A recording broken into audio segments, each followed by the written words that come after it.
मनोज जी, पंकज चौधरी को प्रदेश अध्यक्ष बनाया गया है, इसके क्या मायने हैं? कुर्मी को किस तरीके से यहां देखा जा रहा है वोटर्स को?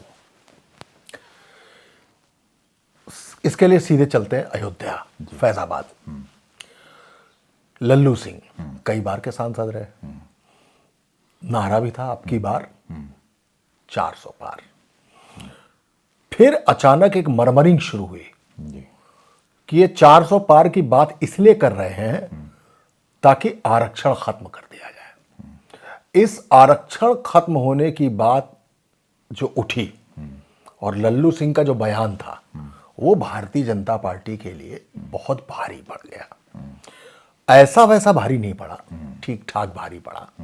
और दूसरा भारी पड़ा, जो अपने ग्रॉस रूट लेवल के लोगों के जरिए फॉर्म बंटवाए गए और खटाखट योजना आई थी जो कांग्रेस की, उसने हालत कुछ ऐसी कर दी कि करीबन 2 लाख वोटर कुर्मी है बनारस वाले क्षेत्र में। बनारस जब हम कहते हैं तो नरेंद्र मोदी की बात करते हैं, प्रधानमंत्री की बात करते हैं। तो पुरुष वोटर जो कुर्मी था वो कटा और महिलाएं बिल्कुल लगभग कट गई। और प्रधानमंत्री का मार्जिन जो गुजरात छोड़ के बनारस आए वहां से भी लो हो गया। हम चंदौली सीट भी हार गए, मतलब भारतीय जनता पार्टी चंदौली सीट भी हार गया और मार्जिन कम हो गया नरेंद्र मोदी। यहां से कुर्मी की बात होती क्यों, मैं इस पर आ रहा हूं। 7% के आसपास पिछड़ों में सबसे बड़ी जो वोटर संख्या है वो यादवों की है। उसके बाद 6% पे आता है कुर्मी। पिछले लोकसभा में दलित बहुत अच्छे से जुड़ा था। यादवों को छोड़कर लगभग काफी कुछ जितनी और पिछली जातियां थी, कुर्मी भी थे, वो उसमें शामिल हुए। लेकिन इस बार वो बयान भारी पड़ा और प्रधानमंत्री की कॉन्स्टिट्यूएंसी में भी उनको मार्जिन कम करना। नरेंद्र मोदी का मार्जिन अगर कम हो रहा है तो एक बड़ी बात हो रही है। ऐसी कुछ शिकायतें ऊपर आला कमान तक गई कि हमसे कुर्मी सरक रहा है, हमसे लोध सरक रहा है, हमसे पासी सरक रहा है। ये कुछ ऐसी बातें आई और अपनी ब्राह्मणों की नाराजगी तो वो एक अलग मुद्दा है। इसको लेकर एक मसला क्रिएट हुआ उत्तर प्रदेश में। जरा सा गौर करिए, अगर उत्तर प्रदेश में पिछले लोकसभा के चुनाव के मुकाबले ही उतनी सीटें आ जाती तो एनडीए की सरकार नहीं होती, फिर एक बार मोदी सरकार होती, भाजपा की जगह मोदी सरकार करा। लेकिन हुआ क्या, उसका नतीजा देखिए। बुंदेलखंड में एक सीट है चित्रकूट की, वो सीट कुर्मी की है, हार गए। फतेहपुर बुंदेलखंड में ही आगे बढ़िए, इलाहाबाद से पहले फतेहपुर पड़ता है, कुर्मी है, हार गए। प्रतापगढ़ हारे, ये कुर्मी बेल्ट है। गौर करें तो इटावा, मैनपुरी, शिकोहाबाद, फिरोजाबाद, अंबेडकर नगर, ये कुल मामला इधर पर आता है। उन्नाव है थोड़ा सा, ये पूरा इलाका वो आता है जो यादव बाहुल्य है, 7%। अब 6% में आ जाइए तो 6% में चित्रकूट, बांदा, फतेहपुर, रुहेलखंड चले जाइए तो बरेली में कुर्मी भरे हुए हैं, ठीक है। इधर आ जाइए बाराबंकी, महाराजगंज, थोड़ा एक पॉकेट गोरखपुर का भी है। ये सारा जो वोटर है, ये वोटर आता है कुर्मियों का, ठीक है। कुर्मी के बड़े नेताओं के नाम पर मुलायम सिंह ने अगर किसी को खड़ा किया था तो बेनी प्रसाद वर्मा को खड़ा किया था। भाजपा ने कौन सा कुर्मी नेता खड़ा किया? भाजपा के पास पिछले कई वर्षों में अगर कोई बड़ा कुर्मी, जैसे लोध नेता के नाम पे कल्याण सिंह थे, आज भी बीएल वर्मा को बदायूं वाले जो थे उनको अध्यक्ष बनाने की बात चल रही थी, लेकिन कल्याण सिंह राजवीर एंड फैमिली जो थी, इस फैमिली ने उसका विरोध किया कि फिर हमारा परिवार जो है इसमें आपकी बात, तो अंततः पंकज चौधरी पे आए। तो जैसे मुसलमान और यादवों के से शुरुआत करती है सपा, वैसे ही नंबर 2 यानी केवल 1% का कमी है कुर्मी और यादव में। ये पूरी बेल्ट आती है कानपुर देहात, कानपुर, पुखराया, ये सब जबरदस्त कुर्मी बेल्ट है। ये वोटर सरक रहा है, हम चित्रकूट फतेहपुर जैसी सीटें हार रहे हैं, हम प्रतापगढ़ जैसी सीटें हार रहे हैं जी। तो सबसे बड़ा जो पिछड़ा दल है, क्योंकि इनको यह मालूम है कि यादव हमारे साथ नहीं आएगा, तो फिर नंबर 2 पे कौन है? कुर्मी। लिहाजा कुर्मी पॉलिटिक्स को एक बार फिर जो लल्लू सिंह जैसे लोगों के बयानों पर छिटक कर सीटें कम कर दी गई, उसको एक बार फिर कंसोलिडेट करने की कोशिश की गई और उसमें चुना गया पंकज चौधरी को। इसलिए पंकज चौधरी को यहां का प्रदेश अध्यक्ष बनाया गया ताकि यादवों के बाद, पिछड़ों में सबसे ज्यादा यादव, उसके बाद कुर्मी, उसको कंसोलिडेट करके पिछड़ों का एक बड़ा वोट बैंक अपनी तरफ फिर से खींचा जा सके 2027 भी और आगे भी। कुर्मियों को कंसोलिडेट, इसलिए पंकज चौधरी को दिया गया। भारतीय जनता पार्टी के पास केशव मौर्य को अगर पकड़ लीजिए तो वो कुशवाहा, सैनी, मैरी मौर्य वो है, करीबन 4 से 4.5-5% वोट है केशव मौर्य। केशव मौर्य के बाद अध्यक्ष बनाया गया स्वतंत्र देव सिंह को। स्वतंत्र देव सिंह जो इसी बेल्ट की तरफ है, जालौन की तरफ। स्वतंत्र देव सिंह को कुर्मी नेताओं की बागडोर सौंपी गई जी। लेकिन मसला बहुत जबरदस्त विधानसभा में दिखाई दिया, लेकिन उसके बाद जैसे ही वो हटते हैं वो बात बन नहीं रही थी। अब स्वतंत्र देव सिंह को देखा जाए तो स्वतंत्र देव सिंह को आजकल की तारीख में politically with in party Yogi Adityanath का आदमी माना जाता है। योगी आदित्यनाथ का आदमी कौन हो गया? स्वतंत्र देव सिंह। ऐसे में सेंट्रल और यूपी की पॉलिटिक्स सबके साथ सामने है। वो है मोदी के बाद कौन?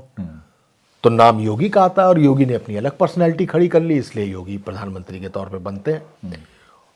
अमित शाह एक नेचुरल चॉइस है मोदी की कि वो बनेंगे। इस गड्ढमड्ढ में यह तय किया गया कि पंकज चौधरी को बनाया जाए। लिहाजा पंकज चौधरी को उत्तर प्रदेश में कुर्मियों की बागडोर सौंप दी गई है और अगर कुर्मी कंसोलिडेट हो जाता है तो अच्छा पिछड़ा वोट कुर्मी बेल्ट से भारतीय जनता पार्टी को हासिल हो सकता है। और पंकज चौधरी सिर्फ कुर्मी नहीं कहलाते हैं, उनकी कास्ट कुर्मी है, लेकिन वो पिछड़ों का भी प्रतिनिधित्व करते हैं। तो ये लगभग तय था कि इस बार जो भी बनेगा, इस बार जो भी अध्यक्ष बनेगा पिछड़ा।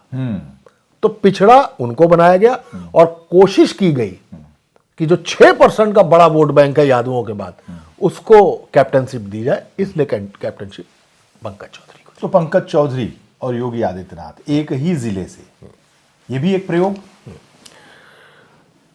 ये प्रयोग नहीं है। हम जब पॉलिटिक्स में बैठते हैं तो पक्ष और विपक्ष की राजनीति होती है, लेकिन पक्ष और विपक्ष विद इन पार्टी भी होता है।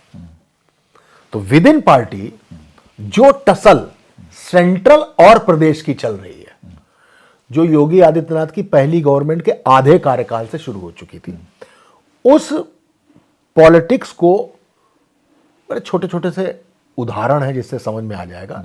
जैसे योगी आदित्यनाथ अपने मुख्यमंत्री काल में अपने मन का डीजीपी नहीं बना पाए स्थायी, अपने मन का मुख्य सचिव नहीं बना पाए, ठीक है। जैसे अवनीश अवस्थी के लिए फाइल भेजी गई एक्सटेंशन के लिए, 3 बार भेजी गई, रिजेक्ट होके आ गई।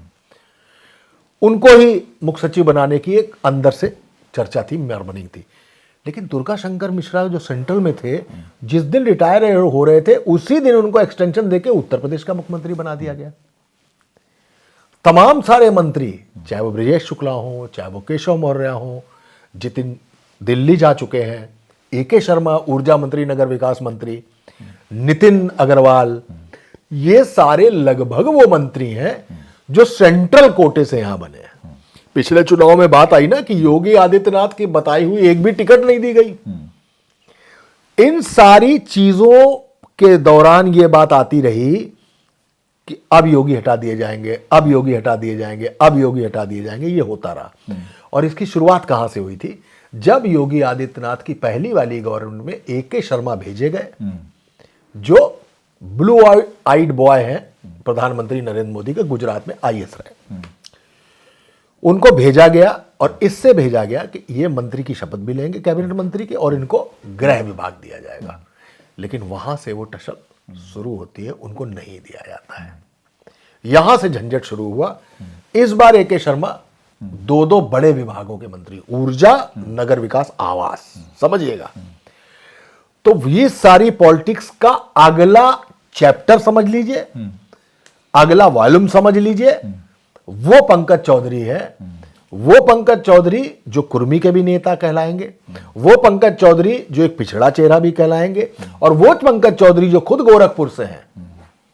वो जब आकर बैठेंगे तो वो जो कैरी ऑन पॉलिटिक्स है, ए के शर्मा से जो शुरू हुई, डीजीपी और मुख्य सचिव जैसे मुद्दों पर आई, उस पॉलिटिक्स का अगला चैप्टर पंकज चौधरी लिखेंगे।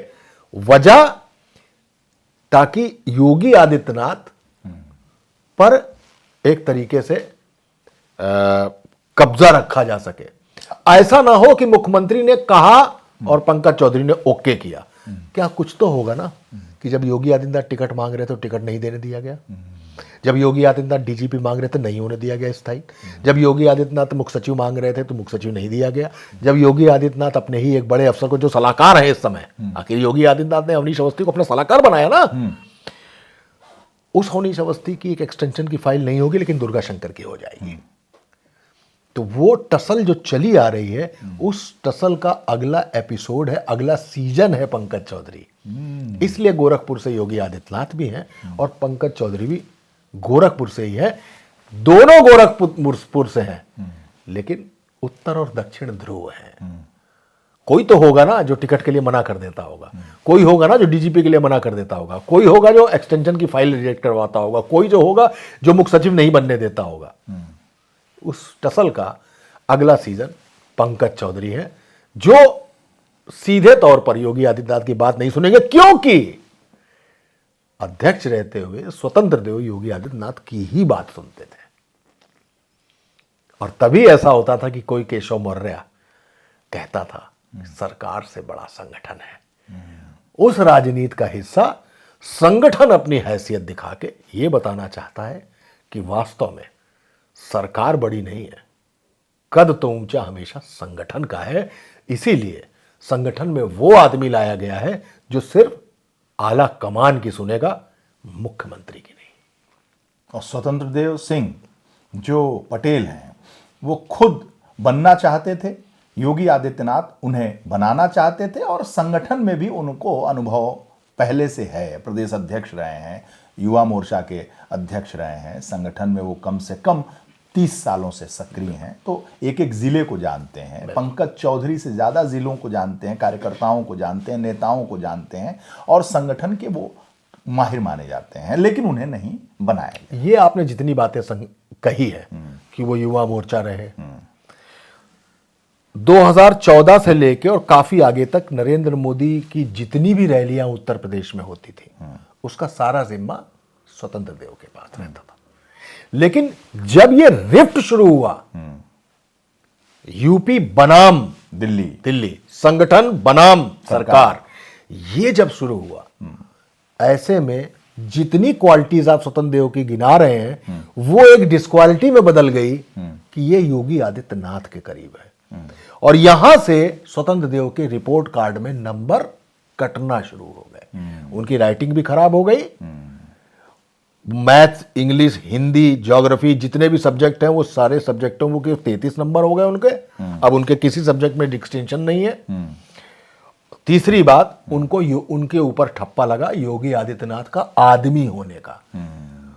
इसमें कोई दो राय नहीं है। संगठन के अंदर राजनीतिक गलियारों में विस्परिंग जो चल रही थी, उसमें साफ तौर पर था कि स्वतंत्र देव को अध्यक्ष बनाने की लॉबिंग चल रही है। ये लॉबिंग किधर से होगी? इधर से होगी, योगी आदित्यनाथ की तरफ से होगी। लेकिन चूंकि ये लॉबिंग की अगुवाई योगी आदित्यनाथ करेंगे और रिफ्ट सेंट्रल से चल रहा है, तो कम से कम स्वतंत्र देव को कुर्मी नेता के तौर पे, जो कि पहले अध्यक्ष रह चुका है, आज की तारीख में जल शक्ति मंत्री है, उसको अध्यक्षी नहीं दी जाएगी। पंकज चौधरी लाया जाएगा, गोरखपुर से लाया जाएगा, जहां से खुद मुख्यमंत्री हैं, और उसको उठा के कुर्मी नेता, पिछड़े नेता के तौर पर अध्यक्ष बनाया जाएगा। ये पॉलिटिक्स किसी पिछड़े की, किसी कुर्मी को कंसोलिडेट करने की जरूर है, लेकिन उससे पहले है कि स्वतंत्र देव पे पंकज चौधरी को भारी करना है, इसलिए ताकि योगी आदित्यनाथ को हल्का रखा जा सके। ये है कुल मिला के खेल। पंकज चौधरी जो महाराजगंज गोरखपुर से आते हैं, संगठन में कभी बहुत रहे नहीं, प्रदेश के संगठन में नहीं रहे, राष्ट्र के संगठन में नहीं रहे, जिले के भी संगठन में नहीं रहे, तो संगठन को कैसे चला पाएंगे? देखिए, इस सवाल का जवाब तो यह है फिर कि फिर नितिन नवीन कौन है। नितिन नवीन ने क्या किया है आज तक अपने करियर में? तो प्रभारी रहे, संगठन के आदमी हैं, उन्होंने मैक्सिमम ज्यादा काम युवा मोर्चा में किया है। ठीक है, खुद नितिन नवीन बतौर नेता ये जानते हैं, खुद वीरेश बतौर पत्रकार ये जानते हैं कि कौन नितिन नवीन होता है। ऐसा होता है। आडवाणी अध्यक्ष बनेंगे या कोई बंगारू लक्ष्मण बनेंगे अध्यक्ष, बड़े बड़े क्या नाम है उनका, वेंकैया नायडू जैसे लोग अध्यक्ष बन रहे हैं, उसके बीच में एक नितिन नवीन का नाम आता है। तो आप अगर यूं आंख बंद करके सोचिए तो केशव मौर्य प्रदेश का बड़ा नाम, स्वतंत्र देव सिंह एक बड़ा जाना पहचाने नाम की बात कर रहा हूं, जो जाने पहचाने, या मान लीजिए किसी ब्राह्मण को बनाना था तो ब्रजेश पाठक जैसा नाम जो नाम है, जो चर्चा है, उन नामों में, या भूपेन्द्र चौधरी भी, वो भी मंत्री रहे थे, एक ऐसा व्यक्ति जिसको भाजपा संगठन तो जानता होगा लेकिन उत्तर प्रदेश की जनता उसको इतना नहीं जानती होगी। ठीक है, केशव मौर्य के रहते हुए तो थंपिंग मेजॉरिटी से सरकार आई थी और वहां से टसल शुरू हुई थी कि केशव मौर्य मुख्यमंत्री बनेंगे या योगी आदित्यनाथ बनेंगे। वो तो योगी आदित्यनाथ बना दिए गए ऐन वक्त पे, एक अलग बात है, और केशव मौर्य को इस बात की ठेस भी होगी। हम ही पत्रकार हैं, संपादक बनना चाहते थे, वो नेता है, मुख्यमंत्री बनना चाहते होंगे, कोई गलत बात तो है नहीं। वहां से जो ये पॉलिटिक्स कंटिन्यू कर रही है दिल्ली और उत्तर प्रदेश की, उसका अगला अध्याय पंकज चौधरी है। और एक बार फिर यह साबित होता है कि सेंट्रल और यूपी की आपसी पॉलिटिक्स में पंकज चौधरी को बनाया गया है ताकि स्वतंत्र देव न बन पाए, और बात पंकज चौधरी से कोई मुख्यमंत्री कहे तो पहले वो संगठन से के आला कमान से इस बात का आदेश ले ले। इसका सबूत यह है कि अगर योगी आदित्यनाथ के हाथ की कोई एक टिकट नहीं हो सकती, योगी आदित्यनाथ के हाथ का डीजीपी और मुख्य सचिव नहीं हो सकता, तो वो आदमी ऐसे ही होगा जो उनकी बात ऊपर पहुंचाएगा और ऊपर से तय होगा कि ये होगा कि नहीं होगा। हालांकि मेरा मानना है कि जिस प्रदेश में जिस पार्टी की सत्ता होती है उसके संगठन के लिए एक A++ जुड़ जाता है। भाई आपकी उत्तर प्रदेश में सत्ता भी है और उत्तर प्रदेश में आपका संगठन भी, अपने आप संगठन मजबूत हो जाएगा। हां, वैसा वर्षा वैसे ही है कि जैसे संगठन ही सब कुछ है, यह संगठन कहता है, लेकिन सरकार दूसरी तो योगी आदित्यनाथ के दम पे आई है, बुलडोजर बाबा के लॉ एंड ऑर्डर पे आई है, तो उसको कितना डाइल्यूट किया जा सकता है, वो डाइल्यूजन के ये प्रयास है, जिस प्रयास का नाम है पंकज चौधरी। अच्छा, 22 में स्वतंत्र देव सिंह पटेल कुर्मी बीजेपी के अध्यक्ष थे, सत्ता में भाजपा आ गई। 24 में ज्यादातर अनुप्रिया पटेल के रहते हुए भी कुर्मी सांसद समाजवादी पार्टी के हैं, कुर्मी ज्यादातर जो वोटर्स हैं वो सपा की तरफ चले गए, भाजपा से छटक गए। सच है, सांसद इसके प्रमाण हैं। तो ऐसे में आपको लगता है कि पंकज चौधरी कुर्मी को अगर बना दिया गया प्रदेश अध्यक्ष तो 24 में जो घाटा हुआ था भाजपा को, उसकी भरपाई 27 में हो जाएगी और कुर्मी वोटर्स 22 की तरह, 14 की तरह, 17 की तरह भाजपा के साथ रहेंगे। देखिए, मैंने आपको जैसे बताया कि लल्लू सिंह जैसे लोगों का बयान कि अब की बार 400 पार सरकार बनी तो इस बार संविधान बदल देंगे, मैसेज गया, आरक्षण खत्म कर देंगे। वहां का जो डेंट है, वहां का जो डाउनफॉल है, उसको कवर करना है भारतीय जनता पार्टी को। रही बात अनुप्रिया पटेल की, तो आप केवल यह गौर कर लीजिएगा कि इस बार अनुप्रिया पटेल कुर्मी कितना वोटर मोदी को दिलवा पाई है। अपना दल अनुप्रिया पटेल वाला अपना दल जो है वो लगातार उत्तर प्रदेश में आशीष पटेल कुछ ना कुछ चल रहा है और सेंट्रल में भी अनुप्रिया पटेल का कुछ ना कुछ 19-20 केंद्र से चल ही रहा है। तो अपनी निर्भरता कुर्मी वोटर के प्रति अपनी निर्भरता सिर्फ किसी अनुप्रिया पटेल की तरफ डालकर संगठन या सरकार ये नहीं चाहती, सरकार का मतलब केंद्र की बात कर रहा हूं, वो ये नहीं चाहता कि हम सिर्फ इनके भरोसे रहें, हमारा कुर्मी हमारे दम पर भी हो। केवल एक अनुप्रिया पटेल जो हमेशा 19-20 कुछ ना कुछ चिक चिक चला ही करती उनकी केंद्र से भी और उत्तर प्रदेश में तो चलती रहती है। शिशिर सिंह या न जाने कितने अफसरों को आशीष पटेल ने कह दिया था कि सुपारी दे दी जाएगी और ये मेरा ये काम कर रहे हैं, मुझे बदनाम कर रहे हैं, ये कर रहे हैं। तो आशीष पटेल तो खुलेआम प्रेस कॉन्फ्रेंस कर रहे थे। तो आशीष पटेल जब प्रेस कॉन्फ्रेंस करेंगे, अपना दल के कोटे के मंत्री होंगे और अगर सरकार के खिलाफ बयान दे रहे होंगे तो बयान किसके खिलाफ होगा? योगी आदित्यनाथ के खिलाफ होगा वो बयान। योगी आदित्यनाथ के मुख्यमंत्री वाली सरकार के खिलाफ होगा वो बयान। उस बातों को ध्यान में रखते हुए कुर्मी वोटर की निर्भरता किसी अपना दल पे डालने से बेहतर है कि अपना कुर्मी वोट बैंक तैयार किया जाए। जैसे राजभर है, राजभर भी अमूमन 19-20 होते ही रहते हैं, गौर करिए आप। तो राजभरों को लेकर भी दिमाग में एक खटपट रहती है। संजय निषाद भी कभी कभी सरकार विरोधी बयान या सुर जरूर देते हैं, उसको लेकर भी बीजेपी के दिमाग में रहता है। लेकिन बीजेपी पार्टी कौन सी है? बीजेपी पार्टी वो है जो मध्य प्रदेश में मध्य प्रदेश बदल देती है। बीजेपी पार्टी वो है जो महाराष्ट्र में महाराष्ट्र बदल देती है, शिवसेना के 2 टुकड़े हो जाते हैं। तो बीजेपी, जिनको चाणक्य कहा जाता है अमित शाह, वो इस तरीके की चीजों को एक प्रयोग के तौर पर जरूर करते हैं और इस प्रयोग में एक तीर से 2 निशाने हो जाते हैं। एक, अनुप्रिया पटेल पर निर्भरता, अपना दल पर निर्भरता, और योगी आदित्यनाथ, दोनों काम बनते हैं उनके पंकज चौधरी को बीच में लाने से। बहुत बहुत धन्यवाद। Thank you.